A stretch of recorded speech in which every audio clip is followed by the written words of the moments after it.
may be too tired and sleepy to be able to concentrate on their prayers in the morning and participate in the seventh circuits because of them being so tired. Many years ago, when I was rabbi of the Spanish and Portuguese in Withington in Manchester, I sent a question to Chacham Toledano, who was then the Dayan of the Sephardi Bet Din in London, of whether we could actually have shiurim and other opportunities of learning rather than do the tikkun, because I felt that there were very few people who were able to read well, and those who couldn't read well would lose the opportunity of enjoying this night. He responded that one should hold to the minhag of the community and should continue with the tikkun. In fact, he wrote this she'elah and teshuvah in a book called Brit Shalom. And in fact, tonight, all around the world, people are learning, taking advantage of Zoom and other social media platforms to learn through the night. So whichever minhag we observe tonight of Leil Hoshana Raba, I pray that we will all merit to be judged for good and be sealed in the book of life with good health. Tizku l'shanim rabot. Amen. I'm going to now read the first 5 verses from Bereshit and the last 5 verses of Bereshit.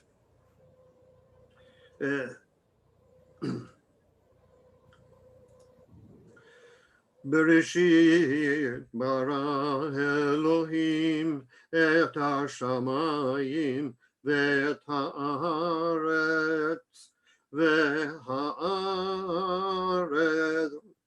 hayeta tohu vavohu ve'choshech apnei tehom ve'ruach Elohim merachefet al panei hamayim vayomer Elohim yehi or vayi or vayar Elohim et haor kitov vayavdel Elohim ben haor uven hachoshech vayikra Elohim laoyom velachoshech kara laila vayi erev vayi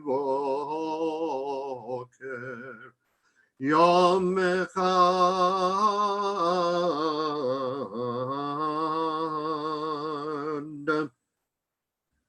Now the last 5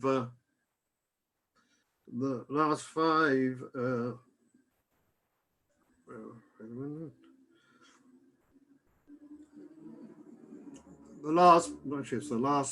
3 Pesukim.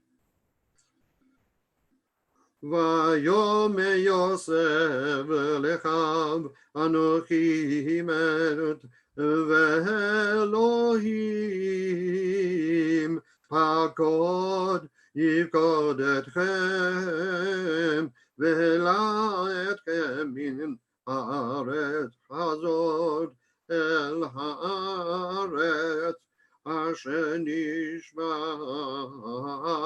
le'Avraham le'Yitzhak u'Yaakov vayashba Yosef et bnei Yisrael lemor hakod yikod Elohim etchem והעליתם את עצמותי מזה, וימות יוסף בן 110 שנים, ויחנתו אותו, וירצם בארון במצרים.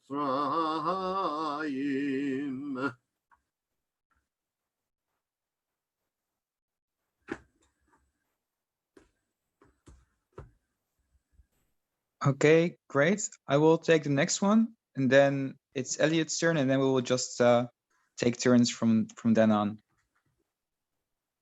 So we'll go to Shemot. ואלה שמות בני ישראל הבאים מצרימה את יעקב איש וביתו באו ראובן שמעון לוי ויהודה יששכר זבולון ובנימין דן ונפתלי גד ואשר ויהי כל נפש יוצא ירך יעקב 70 נפש ויוסף היה במצרים ובהעלות הענן מעל המשכן יישאו בני ישראל בכל מסעיהם ואם לא יעלה הענן ולא יישאו עד יום העלותו כי ענן אדוני על המשכן יומם ואש תהיה לילה בו לעיני כל בית ישראל בכל מעשיהם. Yes, and the first three psukim of Vayikra. ויקרא אל משה וידבר אדוני אליו מאוהל מועד לאמור דבר על בני ישראל ואמרת עליהם אתה העם כי יקריב מכם קורבן לאדוני מן הבהמה מן הבקר ומן הצאן ותקריבו את קורבנכם אם עולה קורבנו מן הבקר זכר תמים יקריבנו אל פתח אוהל מועד יקריב אותו לרצונו לפני אדוני. And the last psukim of Vayikra. וכל מסר בקר וצאן כל אשר יעבור תחת השבת העשירי יהיה קודש לאדוני לא יבקר בין טוב לרע ולא ימירנו ואם המר ימירנו והיה הוא תמונתו יהיה קודש לא יגאל. אלה המצוות אשר ציווה אדוני את משה אל בני ישראל בהר סיני.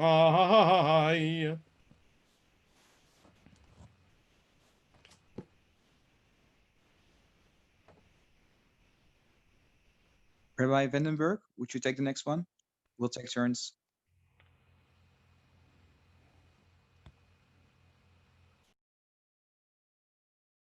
You are on mute. Okay, I'll start that again. וידבר אדוני אל משה במדבר סיני באוהל מועד באחד בחודש השני בשנה השנית לצאתם מארץ מצרים לאמור שאו את ראש כל עדת בני ישראל למשפחותם לבית אבותם במספר השמות כל זכר לגולגולתם מבין 20 שנה ומעלה כל יוצא צבא בישראל תפקדו אותם לציף אותם אתה ואהרון. ותהיינה מחלה תרומסה וחוגלה ומרקה ונוער בנות צלוחת לבני דודיהם לנשים ממשפחות בני מנשה בן יוסף היו לנשים ותהי נחלתן מטה משפחת אביהן אלה המצוות והמשפטים אשר ציווה אדוני ביד משה אל בני ישראל בערות מואב על ידן יריחו.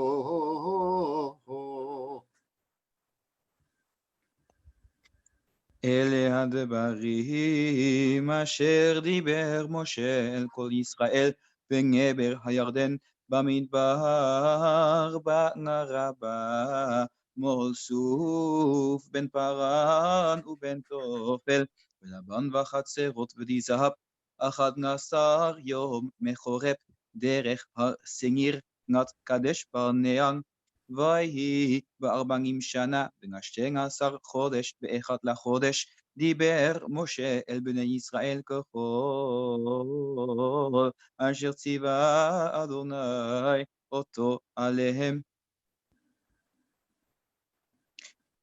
ולא קם נביא עוד בישראל כמשה אשר ידעו אדוני פנים אל פנים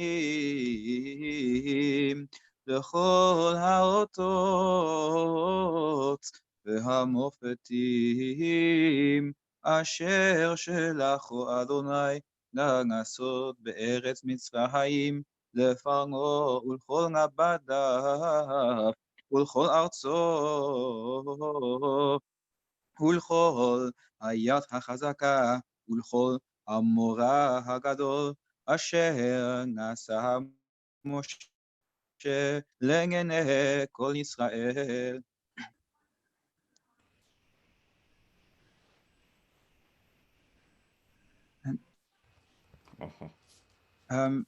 I think Eliot is going to blow the shofar for us, so I will take this portion so that Eliot can blow the shofar during it.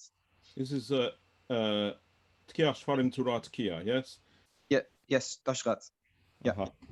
כי לא על צדקותינו אנחנו מפילים תחתוננו לפניך, כי על רחמך הרבים אדוני שמענה, אדוני סלחה, אדוני הקשיבה ונעשה אל תאחר למענך אלוהי, כי שמך נקרא על נירך ועל עמך, השיבנו אלוהי אליך ונשובה, וחדש ימינו כקדם. ויעבור אדוני על פניו ויקרא.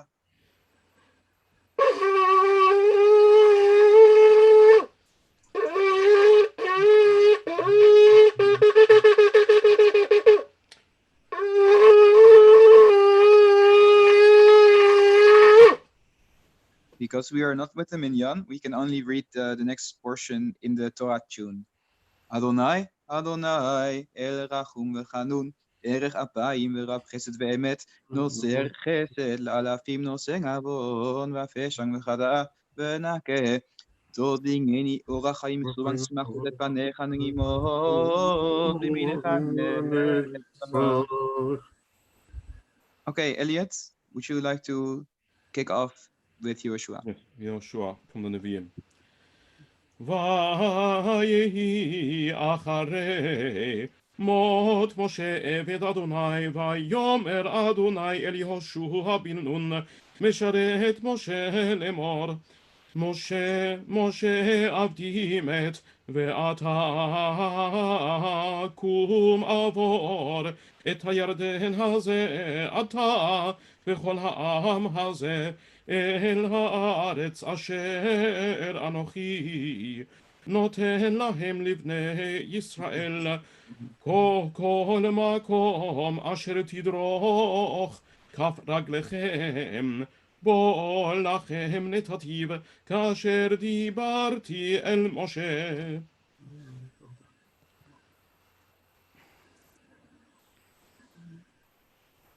ויעבוד ישראל אל אדוני כל ימי יהושע וכל ימי הזקנים אשר האריכו ימים אחרי יהושע ואשר ידעו את כל מעשה אדוני אשר עשה לישראל ואת עצמות יוסף אשר העלו בני ישראל ממצרים קברו בשכם בחלקת השדה אשר קנה יעקב מת בני חמור אבי שכם במאה כסיתה ויהיו לבני יוסף לנחלה ואלעזר בן אהרון מת ויקברו אותו בגבעות פנחס בנו אשר ניתן לו בהר אפרים.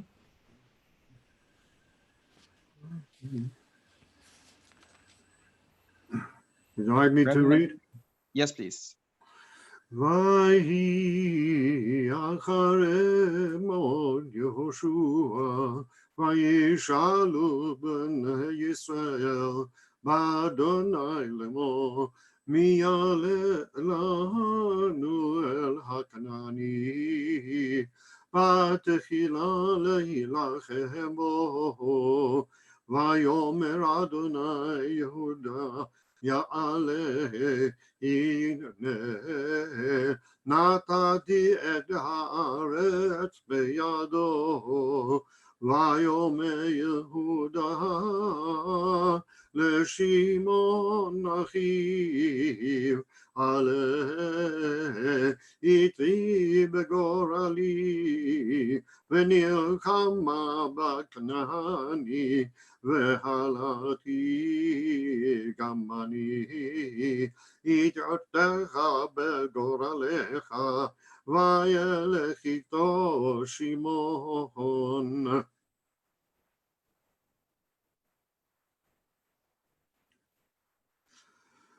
ויעשו כן בני בנימין ויעשו נשים למספרם מן המחוללות אשר גזלו וילכו וישובו אל נחלתם ויבנו את הערים וישבו בהם ויתהלכו משם בני ישראל בעת ההיא איש לשבטו ומשפטו ויתרצהו משם איש נחלתו בימים ההם אין מלך בישראל איש הישר בעיניו יעשה. Okay, I am back in my cabana. I'm not going to use the Haftarah tune because in Amsterdam we have a special tune for Nevi'im at the limmud. So you will hear that one now.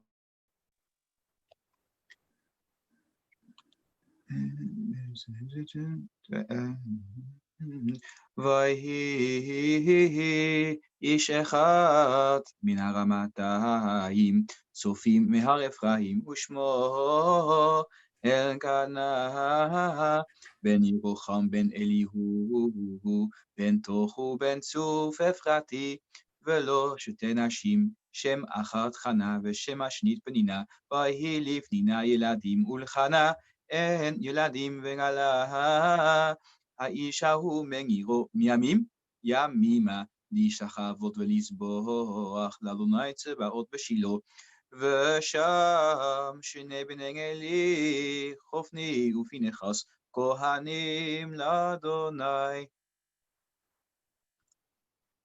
וישמעו אליו יושב ביבש גלגד את אשר עשו פלישתים לשאול ויקומו כל ישראל, וילכו כל הלילה, ויקחו את גוויות שאול, ואת גוויות בניו מחומת בית שן, ויבואו יבשה, וישרפו אותם שם, ויקחו את נצמותיהם, ויקברו תחת האשל, ביבשה, ויצומו 7 ימים.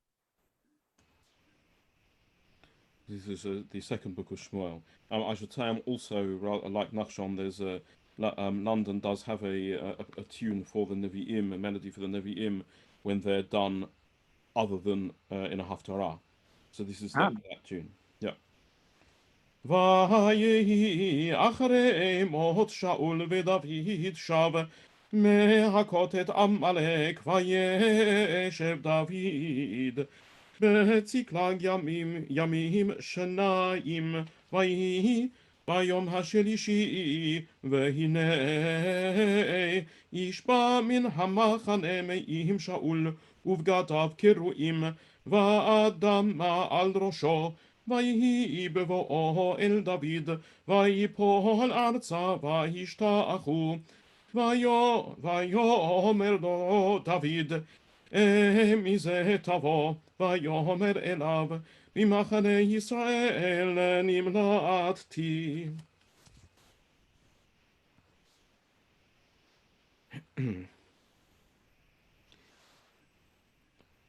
הכל נתן ארבנה המלך למלך ויאמר ארבנה אל המלך אדוני אלוהיך ירצך ויאמר המלך אל ארבנה לא כי קנו אקנה מאותך במחיר ולא אעלה לאדוני אלוהי עולות חינם ויקן דוד את הגורן ואת הבקר בכסף שקלים 50 ויבן שם דוד מזבח לאדוני ויעל עולות ושלמים ויעתר אדוני לארץ ותעצר המגפה מעל ישראל. Well, I don't know the learning tune, so I'm going to go back to the Haftarah tune if you don't mind.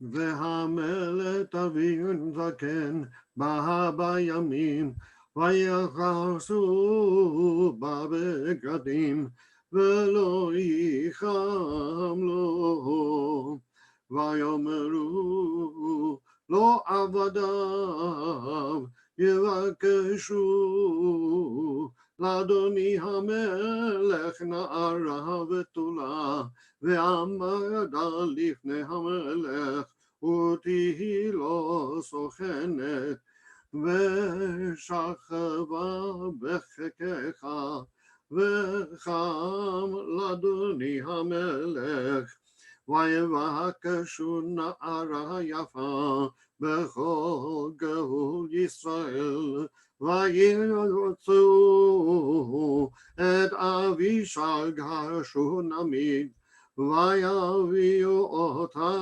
למלך.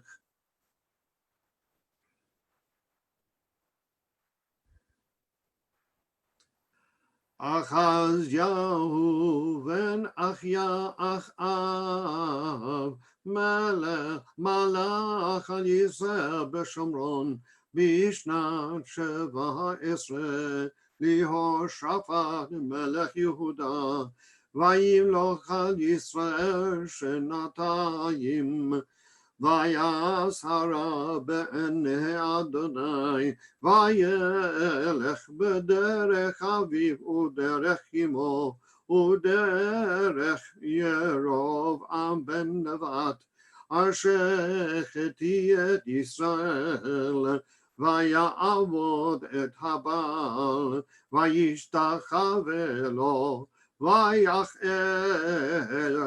את אדוני אלוהי ישראל כל אשר עשה אביו.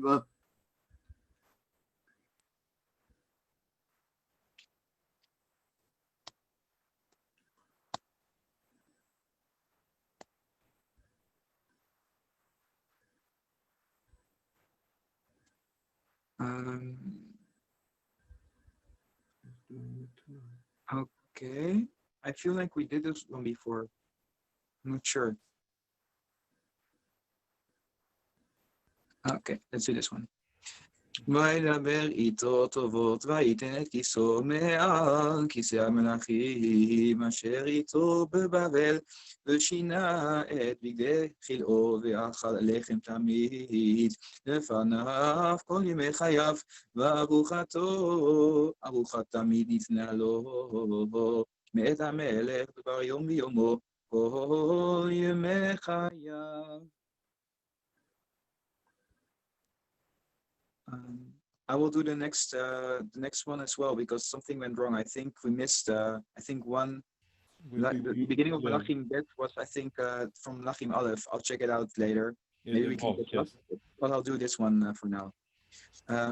Since this is the Haftarah from the Varim, I'll use the tune that we have that we use for Shabbat Chazon.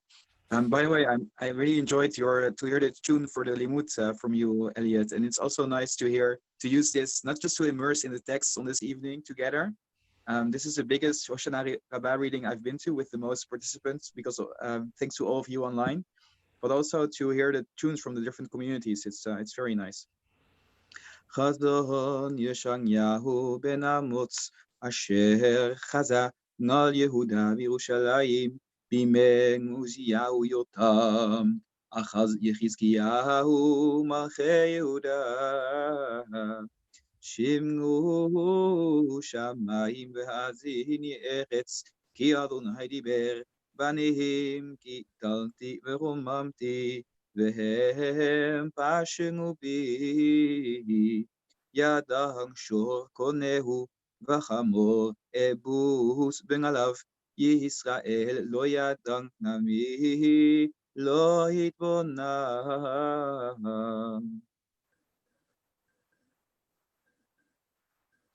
כי כאשר השמיים החדשים והארץ החדשה, אשר אני נושא, עומדים לפני נאום אדוני, כן יעמוד זרעכם ושמכם. והיה מדי חודש בחודשו ומדי שבת בשבתו יעברו כל בשר להשתחוות לפני, אמר אדוני ויצאו וראו בפחי האנשים הפושעים בי, כי תולנתם לא תמות ואישם לא תכבה, והיו דיראון לכל בשר. והיה מדי חודש בחודשו ומדי שבת בשבתו יעברו כל בשר להשתחוות לפני, Amar Adonai.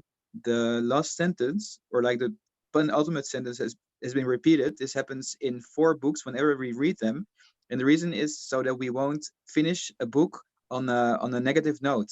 So there's 4 books in Tanach, which ends in not such a positive way, and whenever we go there, we repeat the penultimate verse. It also happens in I think Kohelet, and do you know the other ones? Isn't it? Isn't it Amos? Oh, Echa as well. Echa and yeah. With the one that we read on Shabbat HaGadol. That was the one we just. Yeah. We'll probably see it later. I forget. It's either Micha or Amos. I forget. Should I? The next book is Yirmiyahu. Should I also begin that in the sure. chant for the 3 weeks? Yeah, sure. Why not? Go for it. This is also one of the haftarot of the Ben Hametzarim. Yeah. Divrei Yirmiyahu ben Chilkiyahu min hakohanim asher ba'anatot be'eretz Binyamin asher haya devar Adonai elav bimei Yoshiyahu ben Amotz melech Yehuda ב13 שנה למולכו ויהי בימי יהויקים בן יאשיהו מלך יהודה עד תום 12 שנה לצדקיהו בן יאשיהו מלך יהודה עד גלות ירושלים בחודש החמישי.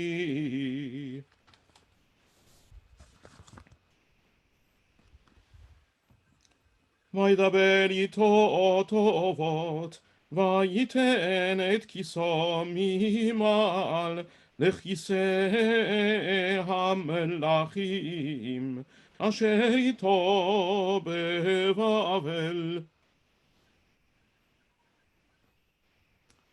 Have I done the wrong pasuk, or we haven't gone on to the next It's one gone yet? back. Yeah. It went back. Ah, okay. Now that. Okay, so now I'll carry on with pasuk Lamed Gimel. ושינה את בגדי חילו, ואכל לחם לפניו, תמיד כל ימי חייו, וארוחתו ארוחת, תמיד ניתנה לו מאת מלך בבל, דבר יום ביומו עד יום מותו, כל ימי חייו.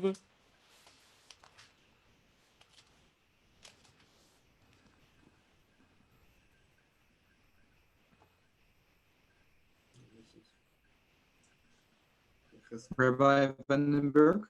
Yeah, I'm going to have to use the Haftarah tune again.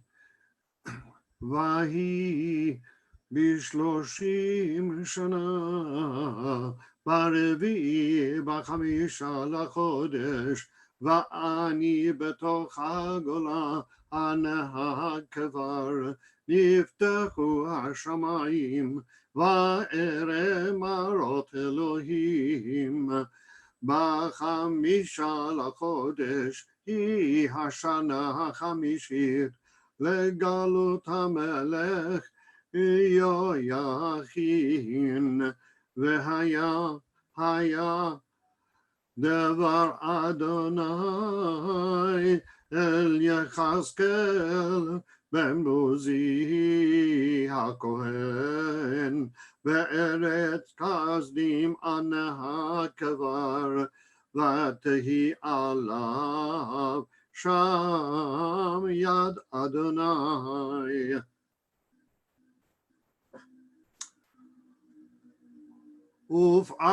ופענק בה 504,000 מידה, ושערים שלושה, שמעון אחד, יששכר אחד, זבולון אחד, פאת ימה 504,000, שעריהם שלושה, שגד אחד, שער אשר אחד, שער נפתלי אחד, סביב 18,000, ושם העיר מיום אדוני שמה.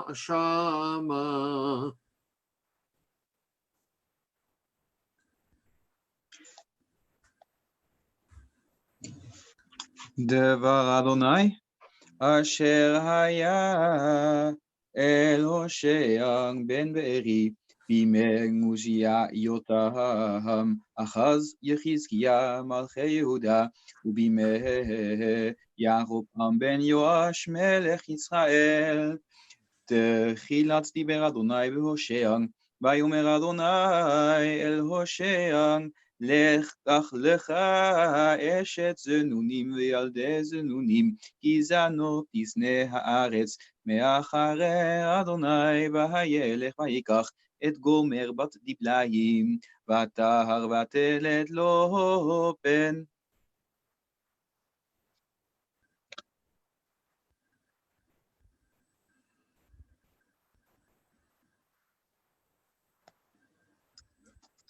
זכרו תורת משה עבדי, אשר ציוויתי אותו בחורב על כל ישראל, חוקים ומשפטים.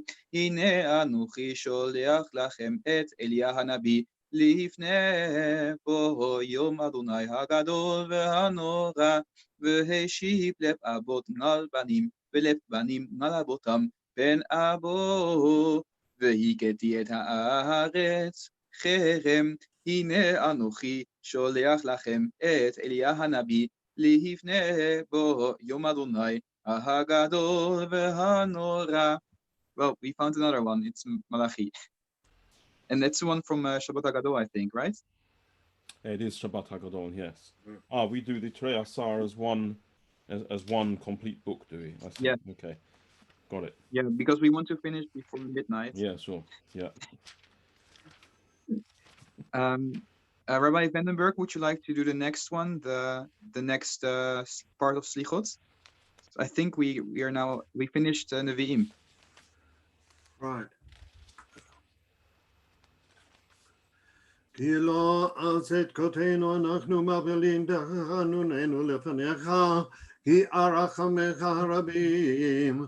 אדוני שמע, אדוני סלחה, אדוני הקשיב ועשה עתך. למענך אלוהי כי שמך נקרא על עירך ועל עמך. השיבנו אדוני אליך ונשובה, חדש ימינו כקדם. ויעבור אדוני על פניו ויקרא.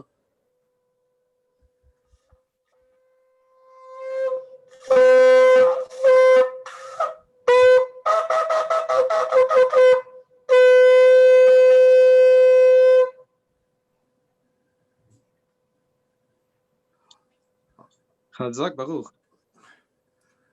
חזק ברוך.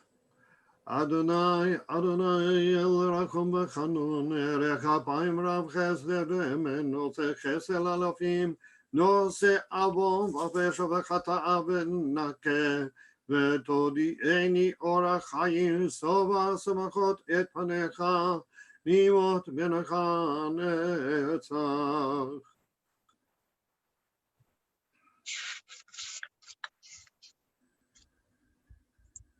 Do you want to continue with the beginning of Tehillim? Yeah.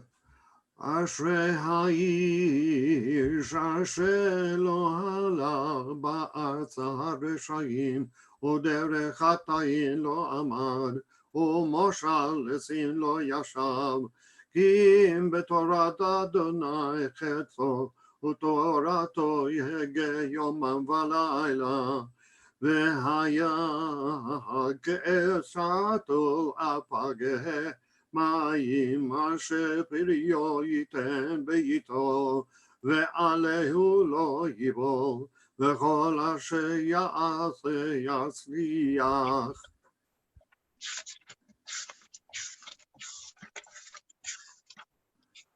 הללויה, הללו אל בקודשו, הללו בקיע עוזו, הללו בגבורותיו, הללו קרוב גודלו, הללו בתקע שופר, הללו בנבל וחינו, הללו בטוף ומחול, הללו במנים ועוגב, הללו בסלסלת שמה, הללו בסלסלת רוע, כל הנשמה תהלליה, הללויה.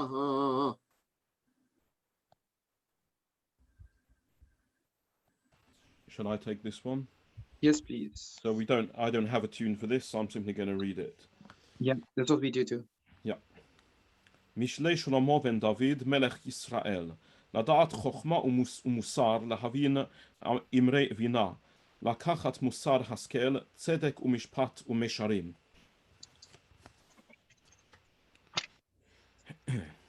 רבות בנות עשו חיין, ואת עלית על כולנה, שקר החן והבל היופי, אישה יראת אדוני היא תתהלל, תנו לך מפרי ידיה והללוה בשערים מעשיה. So actually the Portuguese in Amsterdam have a tune for Tehillim, which is more like a recitation. However, because we're going through, you're going to hear it later, but because we're going through a lot of books which do have their own tune, I think it is nice to let people hear this tune. Actually for Eliot also in Amsterdam, we just read it a bit like the Haftarah for Tisha B'Av. It doesn't have its own tune, but I know in London they use root. So I'll sing this one as they do in London. Let me get to the tune. Let me see.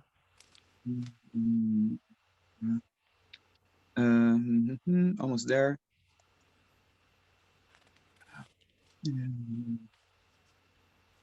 Eliot, you can help me? Good? Yes. You have to remember the last bit. Yeah. Did it. Thank you. Yeah, got it. Thanks. Yes. איש היה בארץ עוץ, איוב שמו והיה האיש ההוא תם וישר, וירא אלוהים ושר מרע, ויוולדו לו 7 בנים ו3 בנות, וימקנהו 7,000 צאן ו3,000 גמלים, ו500 צמד בקר, ו500 אתונות, ועבודה רבה מאוד. ויהי האיש ההוא גדול מכל בני קדם.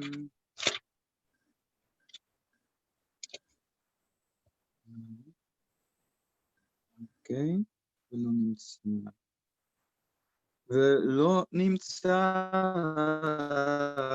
נשים יפות כבנות איוב בכל הארץ, ויתן להם אביהם נחלה בתוך אחיהם. ויחי איוב אחרי זאת 140 שנה, וירא את בניו ואת בני בניו 4 דורות, וימות איוב זקן ושבע ימים.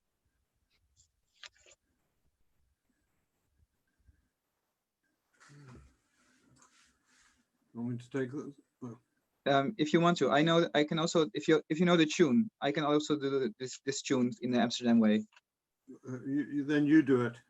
Okay. שיר השירים אשר לשלמה, ישקני מנשיקות פיהו, כי טובים דודיך מיין, לריח שמניך טובים, שמן תורק שמך, נעל כן נעלמות אהבוך. כרמי שלי לפניי, 1,000 לך שלמה, ו200 לנוצרים את פריו, היושבת בגנים, חברים, מקשיבים לקולך, השמיני, ברך דודי, ודמלך לצבי, או למופר היילים, נהל הרב סמי.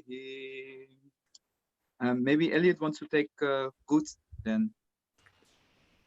Whatever you want, sure. Yes, go for it. ויהי בימי שפחות השופטים, ויהי רעב בארץ,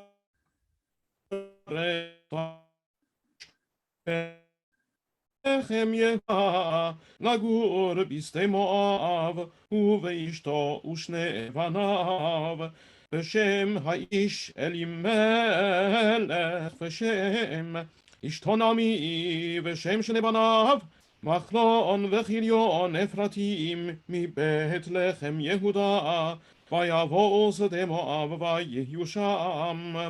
וימות אלימלך איש נעמי, ותישאר היא ושני בניה.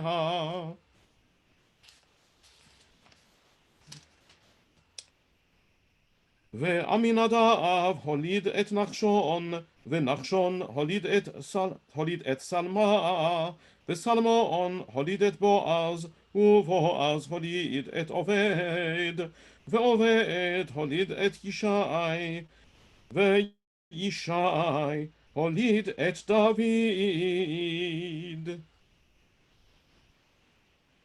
Rabbi Vandenberg? ישבה בדד, העיר רבתי עם, הייתה אלמנה, רבתי בגויים, שרתי במדינות, הייתה למס, ברכות יבכה בלילה, ודמעת עליכיה, אלא מנחם מכל אוהביה, קוראיה בגדובה. היו לה לאויבים, גלתה יהודה מעוני ומרוב עבודה, היא ישבה בגויים, לא מצאה מנוח, כל רודפיה הסתייגוה בין המצרים. למה לנצח תשכחנו, תעזרנו לאורך ימים, השיבנו אדוני אליך ונשובה, חדש ימינו כקדם, כי אם מעוז מעשתנו, קפצת עלינו עד מאוד, השיבנו אדוני אליך ונשובה, חדש ימינו כקדם. Now, Kohelet is not read in the synagogue at S&P, and actually they read it this week in Sukkot. I was wondering, Eliot, maybe would you like to let us know how the Kohelet tune is? Do you have a tune for Kohelet? No, not the Spanish and Portuguese. No. No, I know, but I mean, do you have an Ashkenazi tune? Because There's we an don't have a Ashkenazi tune. Yes. If you want the Ashkenazi one. Yeah, I mean, if there's people that are really allergic to Ashkenazi tunes, please cover your ears for the next minute and a half. Just an interesting thing that here, of course, we have 7 days, and we actually read Kohelet La Shabbat on the first day of Sukkot. Oh, you do. Carry on talking. I have to get myself into Ashkenazi mode to get the give me another minute. Because the Ashkenazim usually will read it on Shabbat Chol HaMoed Sukkot. And if, like this year, we don't have a Shabbat Chol HaMoed, it is read on Shmini Chag Atzeret. Yeah, the same. They do the same here. There's always a debate whether to do it in the morning or in the afternoon. And they say, well, if you do it in the afternoon, then a lot of people will not be able to hear it. And then they say, so yeah, that's why you do it in the afternoon, because it takes 45 minutes. But I think it's nice. It's a nice book. Go for it. So it goes as follows. Divrei Kohelet ben David melech Yerushalayim Havel havalim amar Kohelet Havel havalim hakol havel Ma yitron adam bechol amaro sheya'amol tachat hashamesh.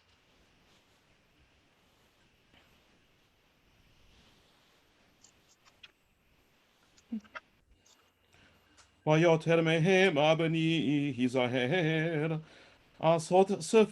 עשות ספרים הרבה אין קץ, ולהג הרבה יגיעת בשר, סוף דבר הכל נשמע, את האלוהים ירא ואת מצוותיו שמור, כי זה כל האדם. כי את כל מעשה האלוהים יביא במשפט על כל נעלם, אם טוב ואם רע.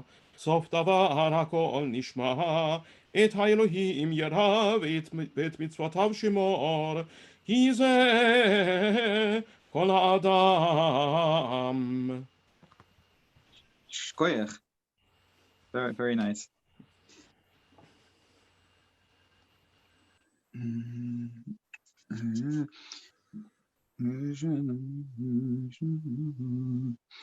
Okay, there we go. ויהי בימי אחשוורוש, הוא אחשוורוש המולך מאוד ובנת כוש, שבא מ20 ומאה מדינה בימים ההם, כשבט המלך אחשוורוש על כיסא מלכותו, אשר בשושן הבירה, בשנת 3 למולכו, נשא משתה לכל שרף ונבדיו, חיל פרס ומדי הפרטמים, ושרי המדינות לפניו. Okay.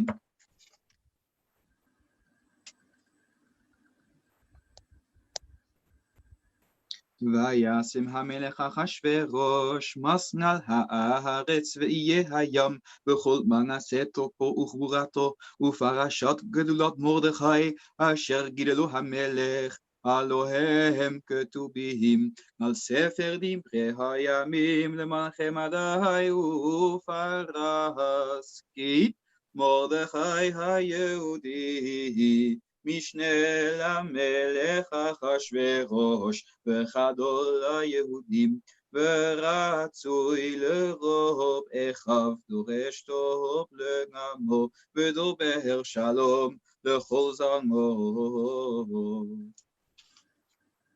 Rabbi Vandenberg. בשנת 3 למלכות יהויקים מלך יהודה בנכו נבוכדנצר מלך בבל ירושלים ויצא עליה ויתן אדוני בידו את יהויקים מלך יהודה מקצת כלבת האלוהים ויביאם ארץ שינה בית אלוהיו ואת הכלים הביא בנוצר אלוהיו ויאמר המלך לאשבנז רב סריסיו להביא מבני ישראל ומזרע המלוכה ומן הפרטמים ומאת הוסה תמיד ולתת שיקוץ שומם ימים 1290 אשרי המחכה ויגיע לימים 1335 ואתה לך לקט ותנוח ותעמול גורלך לקץ הימין.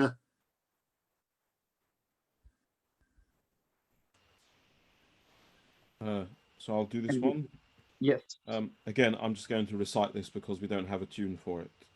Well, I think you can use any tune that is used also in London for when they read Tehillim.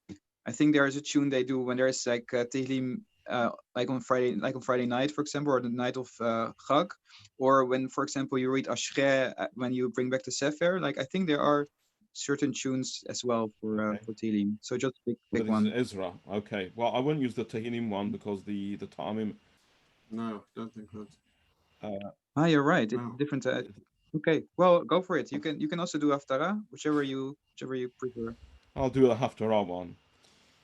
ובשנת אחת לחורש מלך פרס לכלות דבר אדוני מפי ירמיה העיר אדוני את רוח כורש מלך פרס ויעבר כל בכל מלכותו וגם במכתב לאמור כה אמר כורש מלך פרס כל ממלכות הארץ נתן לי אדוני אלוהי השמיים, והופקד עלי לבנות לו בית, בירושלים אשר ביהודה.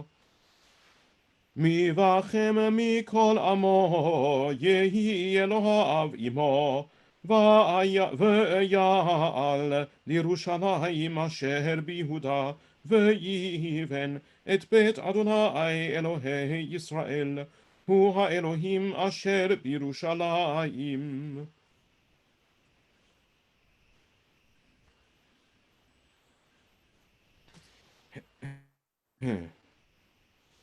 שלום אמר יוסף מבני נבו יעל מתתיה זבד זבינה ידי ויואל בניה כל אלה נשאו נשים נוכריות ויש מהם נשים וישימו בנים.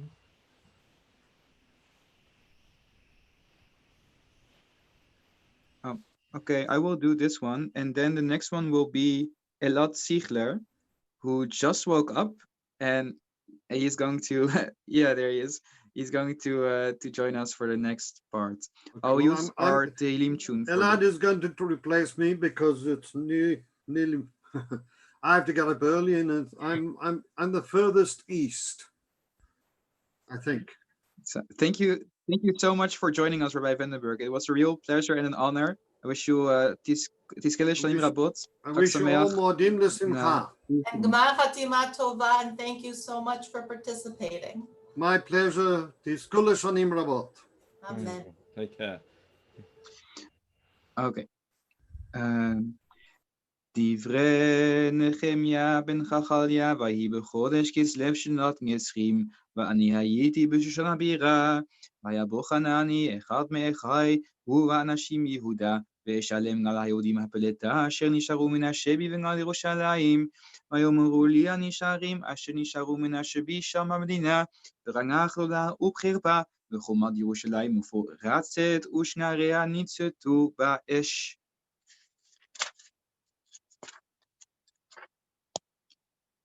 זוכרה להם אלוהי גאולי הכהונה וברית הכהונה והלוויים, וטיהרתים מכל נכר,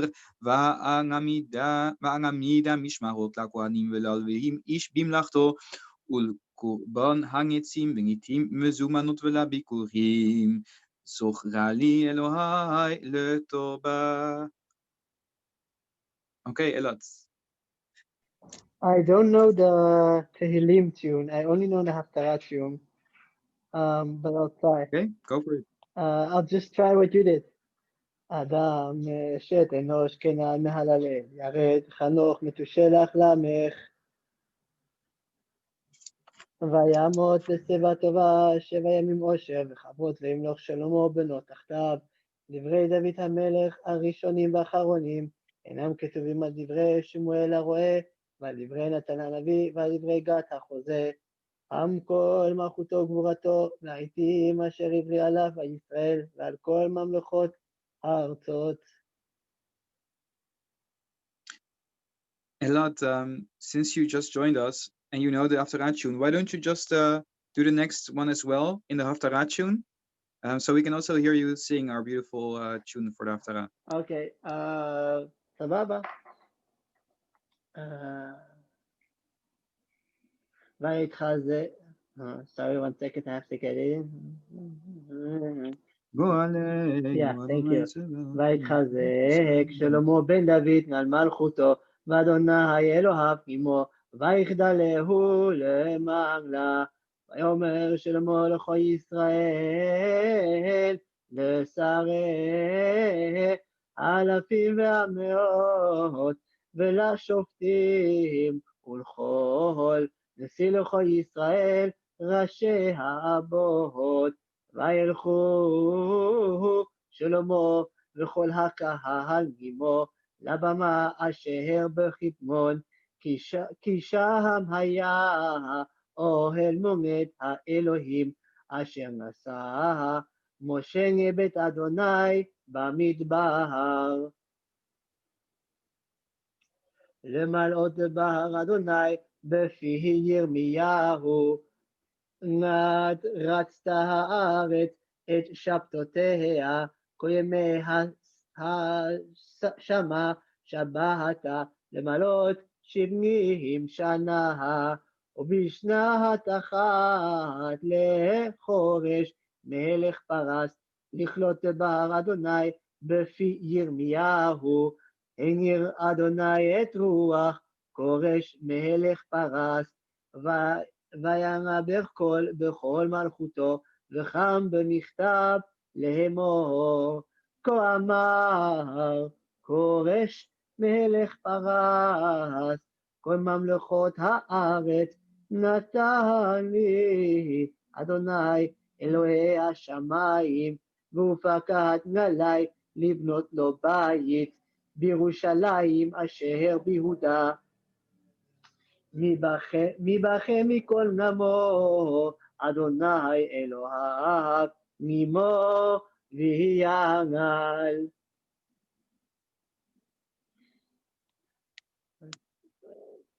כי לא תתקוטנו, אנחנו... Dit kun je gewoon, dit is een ander stuk. Okay, yeah. This is another piece. Because this was the end of Ketuvim, so we finished the Tanach. I will do this portion and then we'll move on to Mishnah. Eliot will do the first Mishnah and he's going to blow the shofar now, I think. And Eliot, I know you just tuned in, but if you like to learn a Mishnah with us, I don't know if you can do that without preparation, but if you can, you're welcome to take the second Mishnah. Okay. It's Sukkah. It's from Sukkah. You can look at it and see for yourself later. Okay. I'll try. Thank you for the honor. Yeah, you're welcome. כי לא על צדקותינו אנחנו מפילים תחתנו לפניך, כי רחמך הרבים אדוני שמענה, אדוני צלחה, אדוני הקשיבה ונעשה אחר למענך אלוהי, כי שמך נקרא על ימיך ועל עמך, השיבנו אדוני אליך ונשובה, חדש ימינו ככתב. I'll do this one in the London tune. Vayang abo Adonai na panav Vaikra.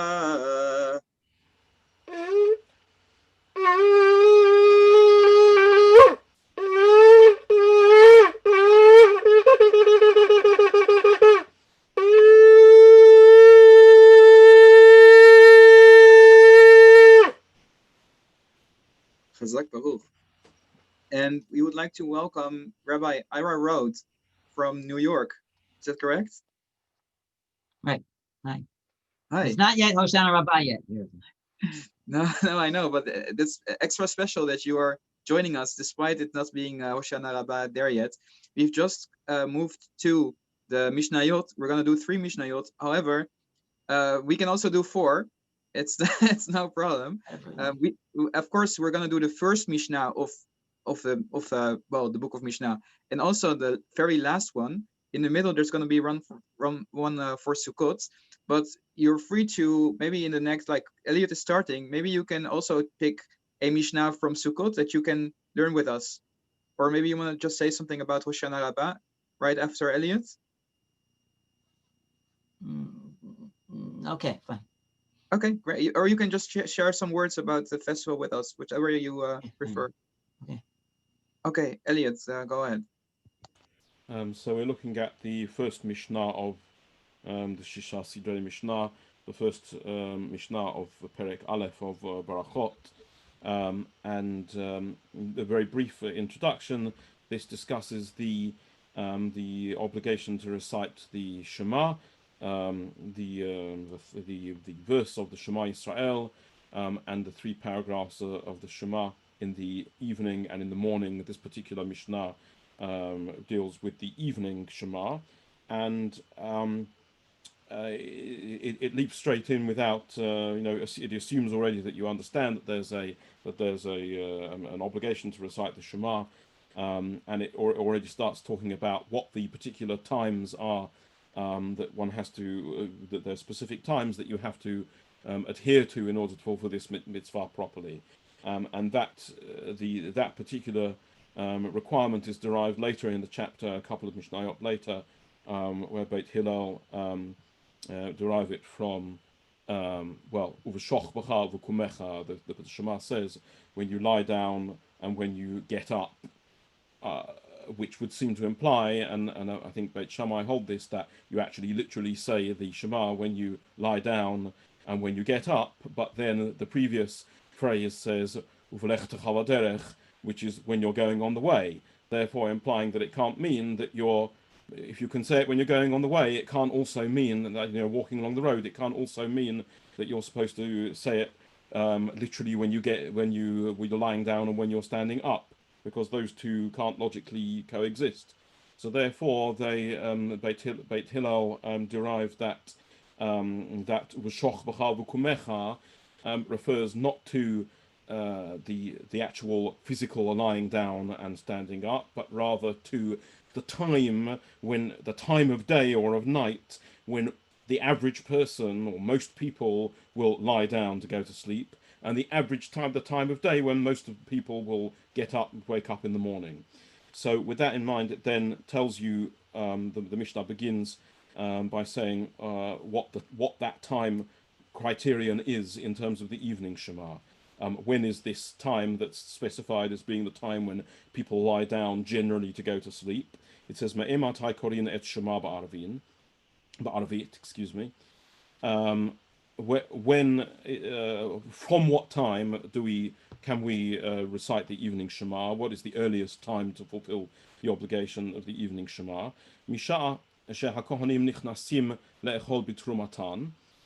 From the time that the Kohanim go in to eat their Turumah, referring to the Turumah is the primary tithe that's taken off of raw produce, grain and wheat and other forms of produce, and it can't be eaten by the layman until he's first taken off his tithe and given it to the Kohen. And that Turumah can only be eaten by a Kohen, but it can only be eaten by a Kohen who's tahar. It can't be eaten by a Kohen who's in a state of impurity of Tumah. And therefore, before he can eat it, this Kohen can eat his Turumah, he first of all has to purify. If he's Tameh, he first of all has to purify himself, and that he does by immersing in a mikveh, by dipping himself in a mikveh.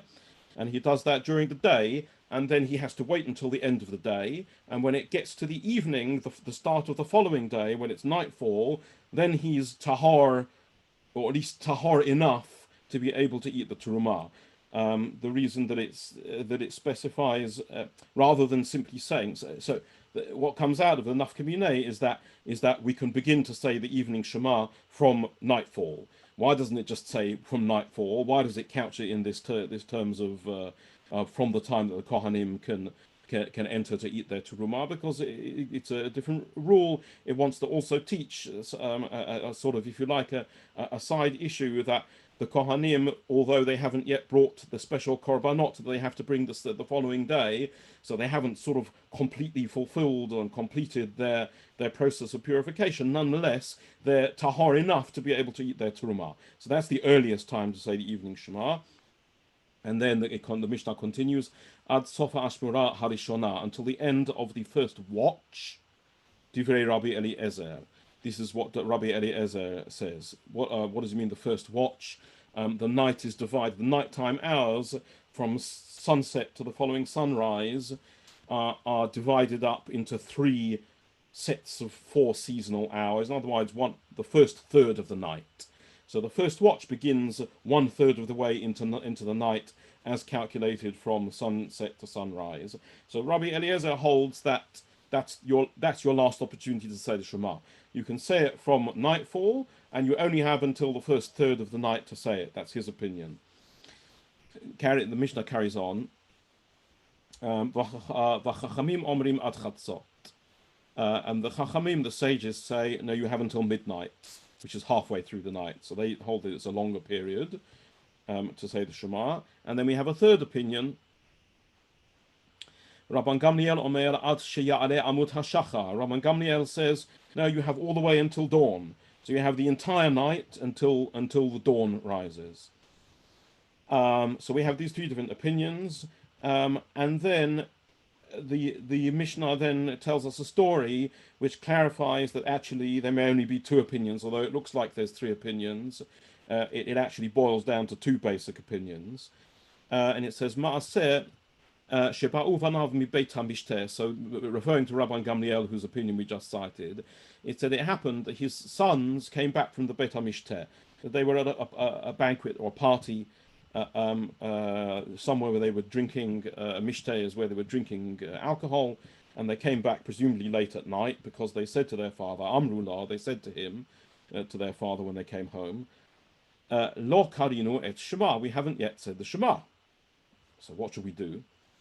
Implying that they were asking the question, is it too late to say it? Because from what he answered, Amar lahim, im lo ala amut hashachar chayavin atem likrot. If it's not in accordance, as he said in his opinion a couple of lines previously, if the the light of dawn hasn't yet risen, if it's not yet dawn, you're obligated to recite the Shema. Well, it doesn't necessarily seem to add much to what he said previously, except it then continues. He continues, "V'lo bilvad amru." V'lo bilvad, and not only this is not the only instance of what I'm about to tell you, or what I just told you. Ela kol ma she'amru chachamim ad chatzot. In every case where the chachamim said you have until midnight to fulfill whatever that particular mitzvah is, and it's not, and it will come up with examples in a moment. Mitzvatan ad sheya'ale amut hashachar. The actual mitzvah, the actual ikar of the mitzvah is that you have the whole night. So just like with the Shema, we've just discovered, actually, when the Chachamim said it was until midnight, in fact, he's now, and Rabban Gamliel says, no, it's until dawn. What Rabban Gamliel is now clarifying is that even the Chachamim hold like him, that you really have until dawn, even according to the Chachamim, and he's going to clarify why they said it, why they specified Chatzot instead. But first of all, it comes up with some other examples. Hekter chalavim ve'evarim. For example, another mitzvah that applies during the night, it says Hekter chalavim ve'evarim mitzvatan ad she'ale amut hashachar. It applies all night. This is the burning of the fats of certain sacrifices, where the sacrifice is burnt during the day, but certain of the fats are continued to be burnt during the night following the day. And here he tells us that apparently, though it's not specified here, there's an injunction that those have to be done by midnight. That burning has to be completed by midnight. But he says here, in fact, the actual mitzvah you can continue the whole night. And everything that's only eaten for one day, mitzvatan ad she'ale amut hashachar. Again, anything that's only eaten for one day, it's actually the mitzvah is until dawn. Again, this refers to sacrifices. Certain sacrifices had to be eaten on the day that they were brought, either by the kohen or by the person who brought the sacrifice. And they can also be eaten during the following night, the night following the day that they were brought. And that has to be done by midnight. But again, it says here you have until dawn. In reality, you have dawn to do it. And why, after all this, did they specify midnight? Im Kain asked the Mishnah, if so, Lama Amru Chachamim ad Chatzot. So if you have until dawn to fulfill this mitzvah, what are they playing at, saying that you only have until midnight? So he answers, Kedei laharchik et ha'adam min ha'avira, in order to distance man from sinning. Quite simply, if you allow people to continue, you simply say when the actual deadline is of dawn, people are going to make mistakes. They're going to think they have plenty of time. They're going to procrastinate. Something might happen to them and prevent them fulfilling the mitzvah, and it'll turn out they haven't fulfilled the mitzvah. Whereas if you specify to them, no, you have an earlier deadline, which is midnight, that already keeps them, if they make sure they do it by midnight, that makes sure that they keep far away from missing the deadline.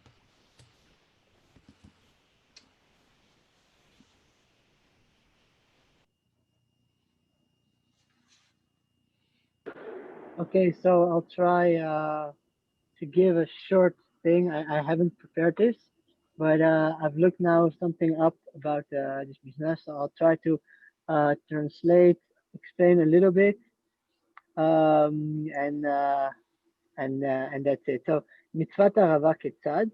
How is the mitzvah of the arava done? We have 4 mitzvot actually in one mitzvah. When you do netilat lulav, we have 4 mitzvot. We have the lulav, the hadasa, the etrog, and the aravot. And actually, the Mishnah is listing every one of them. So every Mishnah here is about one aspect of the lulav, and this one is going, how is the mitzvah of arava done? And as we'll see, it's not talking specifically about the mitzvah of the arava when we do the netilah. It's about another mitzvah which we also do with the arava. So how is that specific mitzvah being done? Makom haya lemata miYerushalayim v'nikra Motza. The Bartanura says that Motza is a place that's very close to.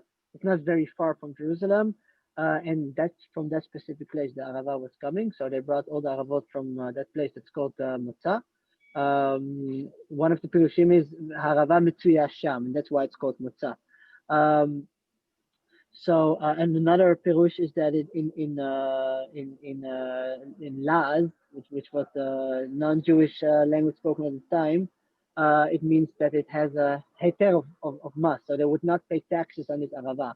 This arava would actually be the arava from Matzah would be paid from the king's money, whoever was in power at the time. So they would go there and take all the aravot. Yordim לשם ומלקטים משם מרוbayot shel arava. Okay, murabayot means very big leaves. So they would go there and they would take very big leaves of the arava. It says here, anafim gdolim. This is the Bendigamos. Anafim gdolim gvohim achat asra amma. So 11 amma height, and they would put them on the mizbeach with their sharp point down. So the sharp point, the place where it would be attached to the tree would be down, and then the arava would be up all over the mizbeach. ובאים וזוקפים אותם מצידי המזבח וראשיהם כפופים על גבי המזבח. So they would be lying on the מזבח. תקעו והריעו ותקעו. They would do the תקיעה, the תרועה and the תקיעה. בכל יום מקיפים המזבח פעם אחת. This is now talking about Hosha'anot, what we're also doing. ואומרים, and what do you say during this Hosha'anot? אנא השם Hosha'ana. So please God deliver us. Ana Hashem Atzlichana. Please God make us prosper. This is one nusach, the nusach that we say. Another nusach is Rabbi Yehuda Omer Ani Hosha'ana. Ani Hosha'ana. I'll say about that a little bit more in a second. First I'll finish the Mishnah. ואותו היום מקיפים את המזבח 7 פעמים. So this is actually talking about the last day, what we are going to do tomorrow morning during Hoshana Raba. מקיפים את המזבח 7 פעמים, because this is the last day, because בשעת פטירתן means basically at the time when we say goodbye to the מזבח, what do we say? יופי לך מזבח, יופי לך. מזבח, יופי לך מזבח. רבי אליעזר אומר, ליה ולך מזבח, ליה ולך מזבח. So also here there's two נוסחים, what we're saying when we're saying goodbye to the מזבח. So one thing I want to say about this Mishnah, what every year I find very interesting, we say Ana Hashem Hosha'ana, Ana Hashem Atzlichana, and then we say Ani Vaho Hosha'ana. And especially when I was a little kid, but even now, sometimes when we say it, it means, it sounds like Ani Vahu or Ani Vaho. What is Vaho? What is there two people we're asking for to deliver us, Ani and Vaho, or what does this mean? It's very weird. It's also Ani something Hosha'ana. Do I have to deliver myself?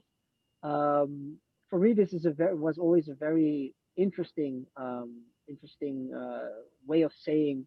I mean, it's almost the same as Ana Hashem because it's just a different nusach, but the way itself is very interesting. And I'm not the only one because almost every big parshan gave a different pirush on these 3 words, Ani Vaho Hosha'ana, on these 4 words.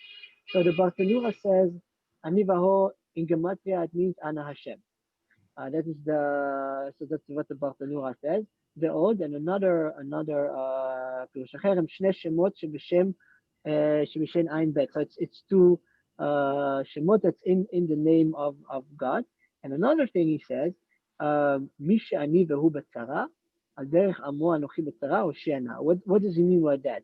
מי שאני והוא, whoever is with me in tzara, so ani vehu b'tzara, he will deliver us.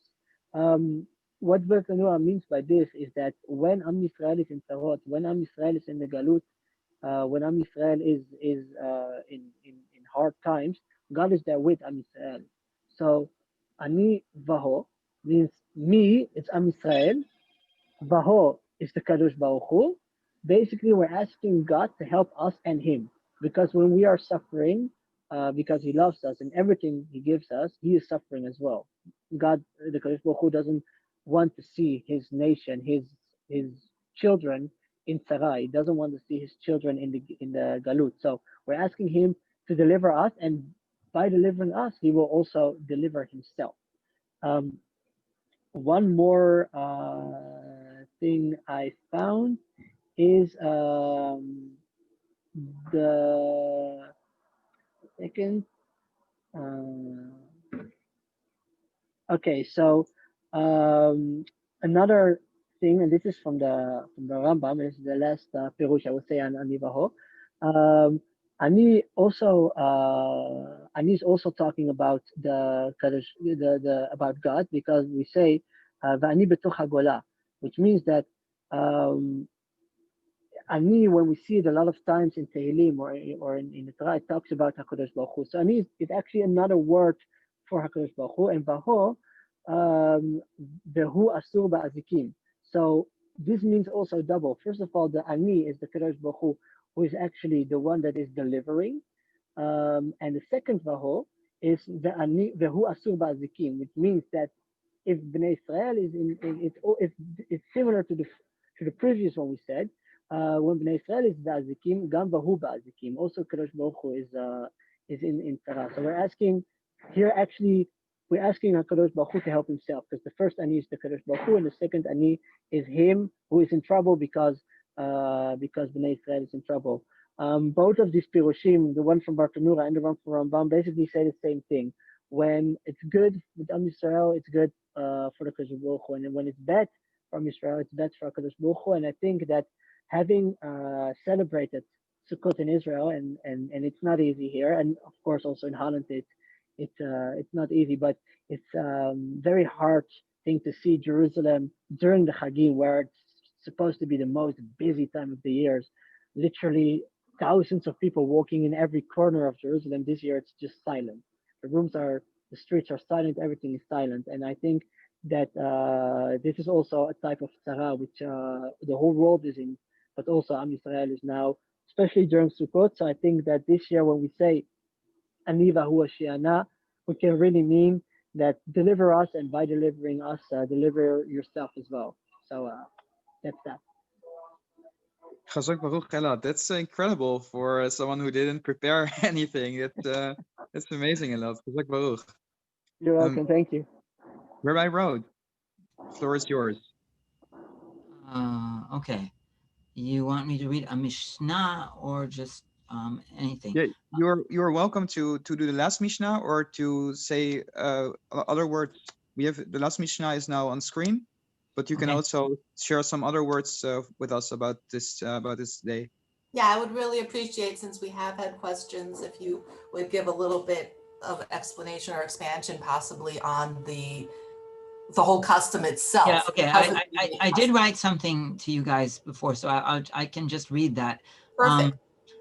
What I said was, and it's not complete because I still don't know a lot of the background of all the different customs. The Tikkun for Hoshana Raba, as we know it, originated in Renaissance Kabbalistic practice. That's a practice which extended the lines of development in religious themes from earlier Judaism. Its origin also parallels the development of the observance of what became known as, what we now know as, certainly in the diaspora, as the holiday of Simchat Torah, a day or two later, at least in the diaspora. Traditionally, the Tikkun was observed as an all-night vigil, although our observance will be abbreviated. In essence, the Tikkun on Hoshana Raba was seen as the seasonal counterpode to the Tikkun or vigil on the eve of Shavuot.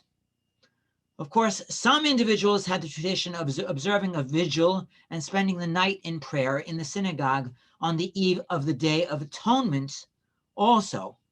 But for Kabbalistic circles, Hoshana Rabbah became the more important study vigil, the time for studying. Hoshana Rabbah itself was seen as an extension of Yom Kippur. That is a last chance for divine clemency and blessing before divine judgment is definitively sealed. The Kabbalists, in instituting our practice, were extending the lines of symmetry and connecting the dots which they saw implicit in the tradition. After all, there were two givings of the Decalogue tablets, the 10 Commandments, at Mount Sinai. One at Shavuot, at the end of spring, beginning of summer, and one around the time of Yom Kippur in the fall. There are also two texts, slightly variant, of the 10 commandments in the Torah, one in Exodus, the other in Deuteronomy. The first is placed at the beginning of the story of 40 years of desert wandering, whereas the second is narrated by Moses in his recap of the Torah at the plains of Moab at the end of the 40 years, as the children of Israel are about to successfully enter and conquer the land. Of course, Shavuot marks not only the giving of the tablets of the 10 commandments, but the giving of the entire Torah as well. However, the giving of the tablets and the law at Shavuot was unsuccessful. That's because of the golden calf, of course. Thus, the Kabbalists felt it necessary to mark the successful giving of the tablets and the Torah in the days following Yom Kippur. And hence we get the holiday of, or the extended holiday season of Simchat Torah, which marks the completion of the congregational Torah reading cycle with the finishing of Deuteronomy, as well as inaugurating the new cycles of Torah reading for the new year. The concluding part of Sukkot and Shemini Atzeret were thus developed into a second Torah giving and revelation giving festival as a counterpode to Shavuot. And just as Shavuot is called the concluding, the Atzeret festival, the end for Pesach, requiring a vigil, a mishmarah, so to speak, and that's the other term that's used for tonight, a mishmarah, prior to the receiving of revelation. Shemini Atzeret also required a vigil, a mishmarah, prior to the receiving of revelation. This vigil, however, was held on the preceding day, on the 7th day of Sukkot, which is Hoshana Raba. Having a vigil on the 7th day, rather than after the 8th day, also follows a certain pattern. Some also recommend a tikkun, which actually exists according to Kabbalistic tradition, on the 7th day of Passover, not only on Shavuot, but and on Hoshana Raba, but also on a Mishmarah on Erev of Shvi'i Shel Pesach. And of course, Shavuot itself is also a 7. It's after the series of 7 times 7 days, the 49 days. So to have it on the 7th day of the Chag also made some sense, Kabbalistically, in terms of numerology. We conclude Deuteronomy just as we do on Simchat Torah when we read it, at least here, in the high festive, the high Naum, in the melismatic version, followed by the very beginning of Genesis, showing our eagerness to begin the Torah anew after we've finished it. Based upon Kabbalah, both Shavuot and Hoshana Raba, Simchat Torah, took on aspects of spiritualized wedding festivities, with the Torah serving as the ketubah, so to speak, on Shavuot, and on Simchat Torah with chatanim, with bridegrooms of the law on Simchat Torah. Those are wedding customs that get taken over by these days. And even the term tikkun, it seems to have been used long before the use of it in Lurianic Kabbalah to raise the sparks, so to speak, but rather as the term litaken for a kala, because the term tikkun, to fix, had to do with the fixing, the adorning or dressing of a bride. And it's connected to the adorning or the dressing of the bride party that they would have. This was the night that Sephardim, of course, had to show either to show the bride's trousseau, or at which household utensils, clothing, and jewelry would be provided and fixed or adjusted or attached either as adornments for the bride herself or for her trousseau.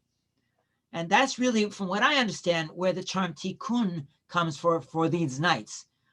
You're adorning the bride. You're adorning the children of Israel to go to their wedding with the bride, the Torah, or with God, so to speak. Historically, especially in Spanish and Portuguese congregations like Amsterdam and London, which are in high northern latitudes, again, what I've heard, Hoshana Raba and Simchat in the autumn became observed as the primary festival of receiving the Torah, and the Tikkun of Hoshana Raba during the long autumn night was observed much more, in some sense, than the short and late starting Tikkun on Mishmara on the eve of Shavuot. Although sections from all the books of the Revelation of the Bible, along with sections from major books of the oral law, as well as Kabbalistic works as well, were read, another specific practice for Tikkun Hoshana Raba, or for the Meldaduras, was to concentrate on specific books, such as Deuteronomy, which we are completing on Simchat Torah, and also to complete and read the whole book of Psalms. Psalms, Tehillim, was traditionally attributed or connected to King David, who represents the concluding divine aspect, the last Sephirah, Malchut or Shekhinah, dominion or presence, and is the Ushpiz or the Sukkah guest on the concluding seventh day of Sukkot, which Hoshana Raba is. Also, if the first giving of the Torah failed through the sin of the golden calf, the second giving of the Torah does succeed because of Teshuvah, penitence, and the Psalms of David is the biblical book of penitence par excellence. So I guess I wanted to try reading something. I could read this, but I don't want to take it away from somebody else. Go ahead. We finished the reading of Tanach already, so you can read anything you like. Go ahead. ahead. Let's try. Okay, we can try some section of Sukkah. First, let's see. Okay, let's try this. Should I do the end of Sukkah? Okay, let's see the end of Sukkah. Okay, yeah. That's Mishnah Sukkah 5:8. No, 5, 7, and 8. Let's try 5, 7, and 8. Let's see. Okay.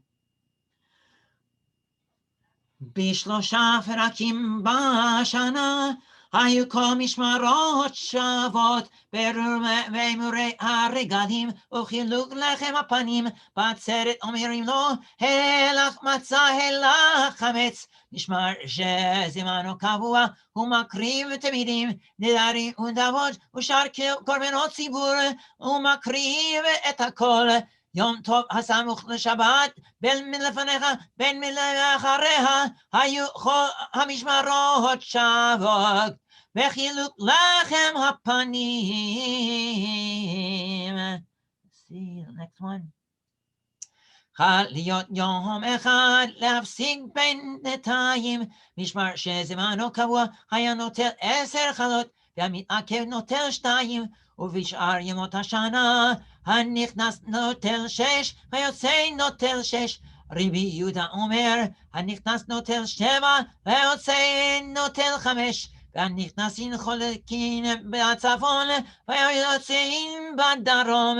בלגה לעולם חולקת בדרום וטבעתה קבועה וחלונה סתומה. That concludes that for Sukkah. Okay. Yes, Chazak Baruch. That was also excellent, and it's so nice to meet you like this for the first time. I'd like to talk to you more after Chag. Okay. So yeah, thank you so much for joining us. The last thing we have left is just one more part of the Mishnah, the last Mishnah of the Shisha Sidre Mishnah, and then we'll be finishing. So I'm looking on a different screen, so I'm gonna open the Mishnah now. וקצין. It's the last Mishnah, as I said, and here we go.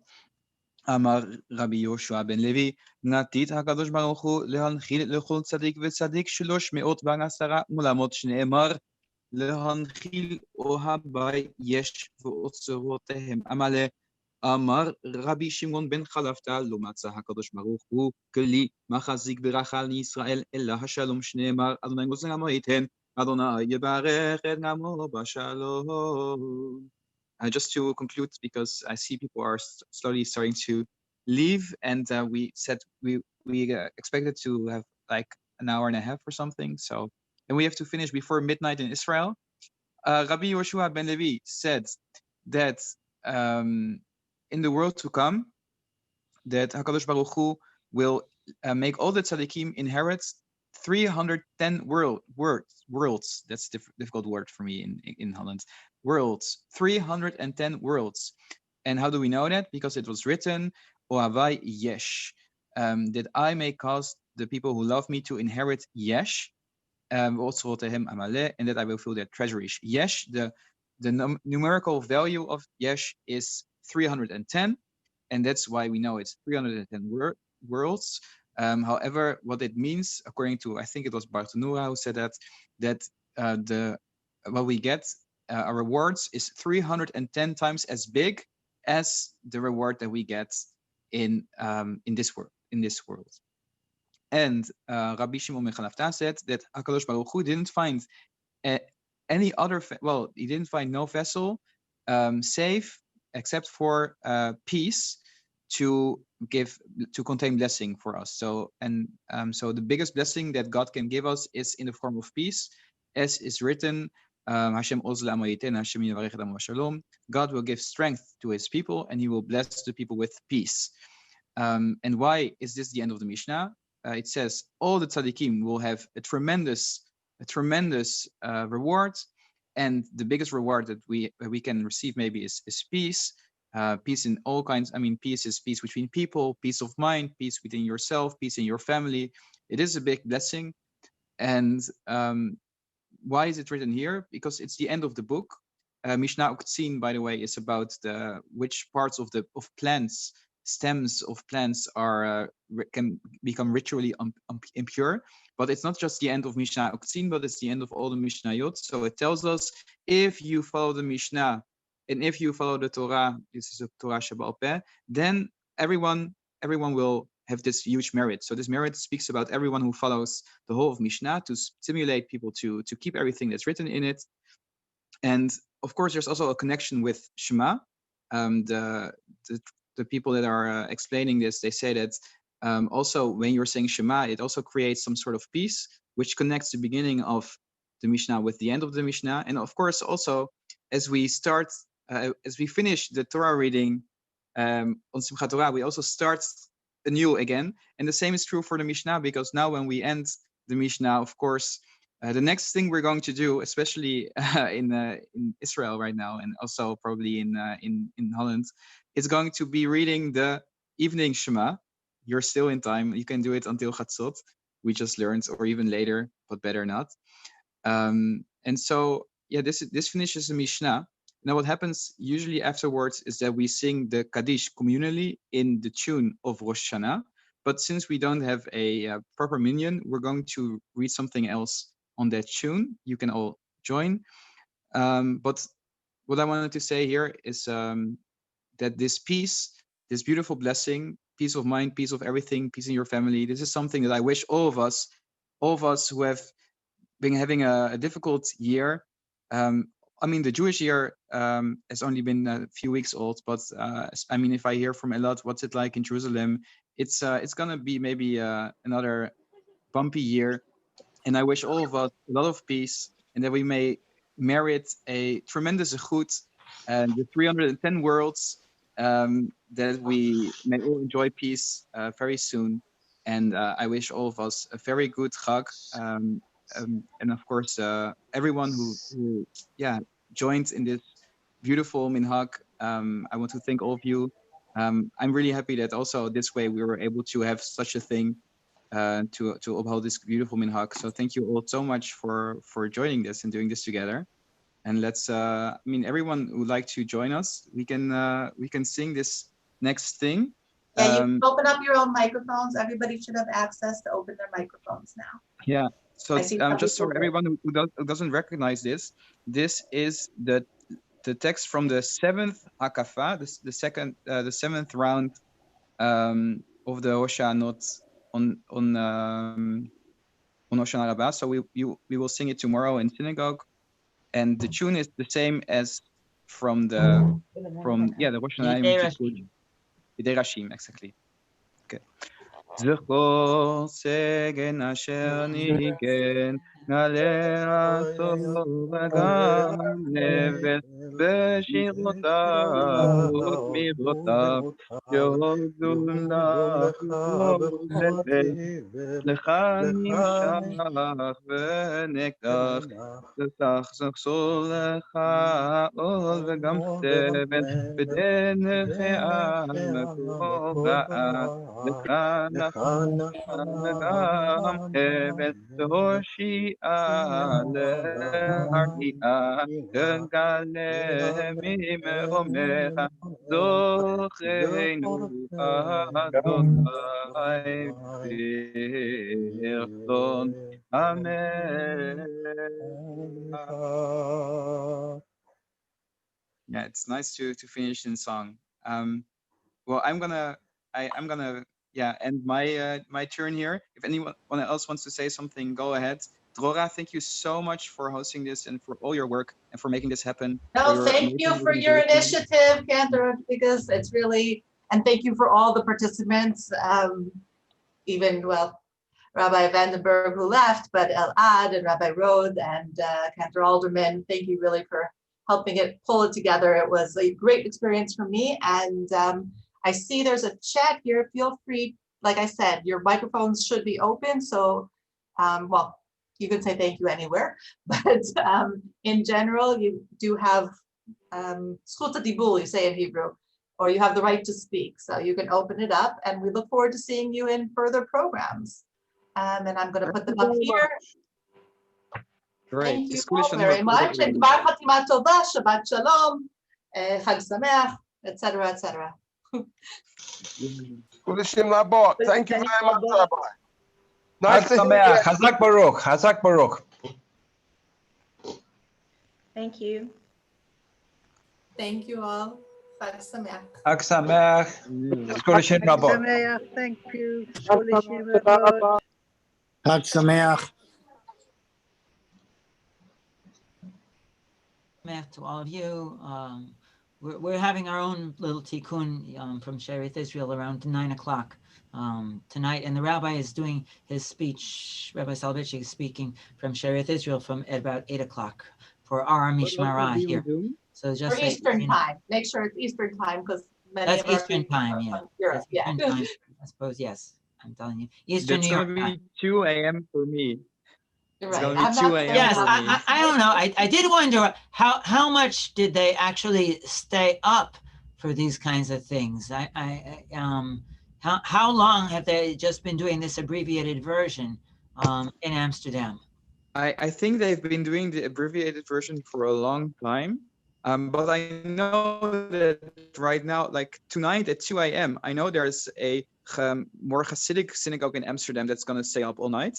And I know sometimes when things were really late or really, really early, they would just pay people to go there, and they would get like some cigars and some money maybe, and then they would participate. I also think they did that to people that went to slichot like at 6 in the morning. Uh-huh. No, you unmute now. Unmute yourself. Yeah. Long time. Yeah. So and then the other question. Okay. Oh, he's here. He just. Okay. The only other question I had was and Kabbalistic texts were not done at all, or were edited out at some point. I'm just asking for. Well, yeah, what happened in Amsterdam with Kabbalah, we had the Shabbatai Tzvi, the false Messiah. So when he turned out not at least in the main synagogue, and at the same time, Mr. Vastia said there was a society for married men over the age of 40 that met elsewhere and did other kinds of things. Yeah, that's true. Yeah, there were several. I think they were called chevrot. So yeah, they were there, and they had their own traditions, but generally, like in the also, I think one of the things I did was blowing the last 30 tones of the shofar. It's one of the things I did, and they had some sort of hakafot. But in the esnoga after Shabbatai Tzvi, I think they tried to get rid of most Kabbalistic things as much as possible. Everything they could cut out, they cut. The only thing one of the few things they didn't stop was the Berkat Kohanim. We still have that every Shabbat because it's a mitzvah midoraita, and they couldn't get rid of it. But otherwise, most of the things we don't have, like including Brich Shemei and Al Kene Kaveh, like things like that. Yeah, but the tikkun itself is so Kabbalistic, and yet they left it in, or they couldn't take it out. I think they didn't. I think what Salo told me was that it wasn't a tradition of the esnoga proper, but that it was part of one of the chevrot, and that after the war, that the community sort of took over because there were no people left in the chevra that could do it. So I think they sort of inherited it from one of them. I see. Except that it's still done in London and in other places. Aaron, you're doing it in New York too. Yeah, I mean, we had some tradition of it. Yeah. Right, it couldn't have been just after the war. Right? No, I mean, how these things came to be in the main synagogues, even if they had been general practices, and they tried to ban them, but they couldn't completely ban them. I mean, some of the biggest Kabbalists often were the Chazanim, that were the main Chazanim in the Beit Knesset also. So it wasn't so easy to ban these things. Right. Yeah, that's right. But it's not only banning; it's encouraging and even creating some tunes specifically for this, because you missed. Right. I always point out that we have this tradition of on Rosh Hashanah and Yom Kippur, we have all these uvchen and uvchen ten pachtecha, and you look in the Eastern Sidurim, they have all sorts of kavanot on those uvchens, and we still have huge melismas that we're always doing on these uvchens, the chazanim, and it's clearly meant the chazanim were concentrating on some kavanah. Otherwise, the tune absolutely makes no sense for that to be. It just goes on and on. So the Chazanim, even in the big synagogues, were doing kavanot to themselves, even in the middle of officiating for the whole kahal. So it was not easy to cut out these kinds of things. And there was sort of sometimes it was the Chazanim against the rabbis. Oftentimes the Chazanim were Kabbalists and the rabbis were anti-Kabbalists. So it's kind of interesting the way that worked. Yeah, that's right. Also, there were fights between the rabbis. Sometimes one rabbi was in favor of them and the other was against, and they would fight each other. It was a bumpy history. Yeah. Okay. Thank you very much. Again, Shabbat Shalom, Chag Sameach, and I also have to go. I'm already in the car. This was amazing, and I'm looking forward to the next event. Yes, and, we'll stay in contact. Sounds good. Bye. Bye-bye. Bye.